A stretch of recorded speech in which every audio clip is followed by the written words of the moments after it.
আসসালামু আলাইকুম রহমতুল্লাহ বারাকাতুহ। সম্মানিত দর্শক শ্রোতা ভাই এবং বোনেরা, আশা করি আপনারা সবাই সহি সালামতে আছেন। আজকে পবিত্র শুক্রবারের এই দিনে দেশের রাজনীতি নিয়ে দু একটা কথাবার্তা বলি।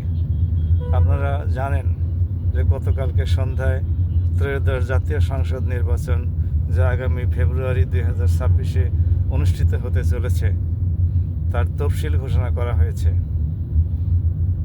তফসিল ঘোষণার সময় বড় একটি রাজনৈতিক দলের ভারপ্রাপ্ত চেয়ারম্যানও দেশে নাই, আবার চেয়ারপারসনও এভার কেয়ার হাসপাতালে ভর্তি অবস্থায় আছেন। এই অবস্থায় ওই দলটির জন্য নির্বাচনী প্রচারণায় কিছুটা মনক্ষুণ্ণতা থাকতে পারে, কিছুটা মনোবলগত দুর্বল দিক থাকতে পারে। আশা করি তারা এই দুর্বিষহ দিনগুলোর অতিক্রম করে নির্বাচনে অংশগ্রহণের জন্যে সকল নেতা নেত্রীদেরকে ময়দানে নামাতে সক্ষম হবে এবং তারা এই কষ্টের দিনগুলো কাটিয়ে উঠতে পারবে। অন্যদিকে জামাত নির্বাচনী প্রচারণা আগেও শুরু করেছে। এখন মনোনয়নপত্র চূড়ান্ত হওয়ার পরে 22শে জানুয়ারি থেকে নির্বাচনী প্রচারণা আনুষ্ঠানিকভাবে শুরু হওয়ার জন্য ইসির তরফ থেকে বলা হয়েছে। জামাতের প্রার্থীরাই শুধু নয়, জামাতের পক্ষ হয়ে শত শত আলেম ওলামাও বহুদিন থেকে মাঠে কোরআনের দাওয়াত, সৎলোকের শাসনের দাওয়াত, ন্যায়ের পক্ষের লোকজনের পক্ষে ভোট দেওয়ার আহ্বান, এই সমস্তগুলো চালিয়েই যাচ্ছেন। সুতরাং জামাতের যে প্রচারণা সেটা বন্ধ নাই। এখন যদি জামাত আনুষ্ঠানিকভাবে প্রচারণা শুরু নাও করে, তবুও যে সমস্ত আলেমরা ময়দানে আছেন তারা কিন্তু জামাতের পক্ষ হয়েই প্রচারণায় অংশ গ্রহণ করে যাচ্ছেন এবং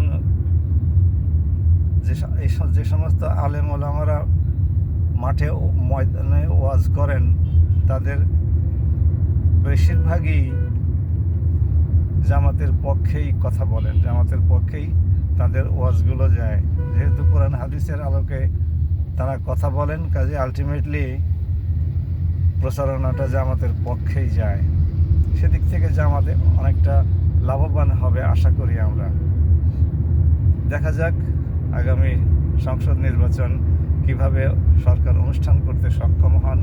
তবে আইন শৃঙ্খলা রক্ষাকারী বাহিনীকে অবশ্যই সতর্ক অবস্থানে থাকতে হবে এবং যে কোনো মূল্যে এই নির্বাচনটাকে সফল করার জন্য তাদের আন্তরিকভাবে এগিয়ে আসতে হবে।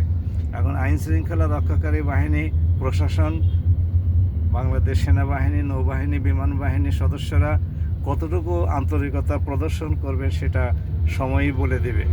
যদি তারা শতভাগ আন্তরিকতা নিয়ে দীর্ঘ সময় পরে, প্রায় 1.5 যুগ পরে একটা নির্বাচন অনুষ্ঠানের সর্বাত্মক সহযোগিতার মনোভাব নিয়ে সামনের দিকে এগিয়ে আসেন এবং সরকারের পাশে থাকেন, তাহলে আশা করা যায় নির্বাচন সফলই হবে।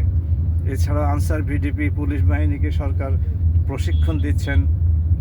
তারা যদি সক্রিয় এবং থাকে এবং যারা বিশৃঙ্খলা সৃষ্টি করার চেষ্টা করবে তাদের বিরুদ্ধে ডেড এগেইনস্টে থাকে, তাদের বিরুদ্ধে কঠোর হয়, কোনো প্রকার দুর্বলতা ছাড়াই, তাহলে পরে আশা করা যায় নির্বাচনে খুব বেশি একটা বিশৃঙ্খলা সৃষ্টির অপপ্রয়াস কেউ চালাতে সক্ষম হবে না।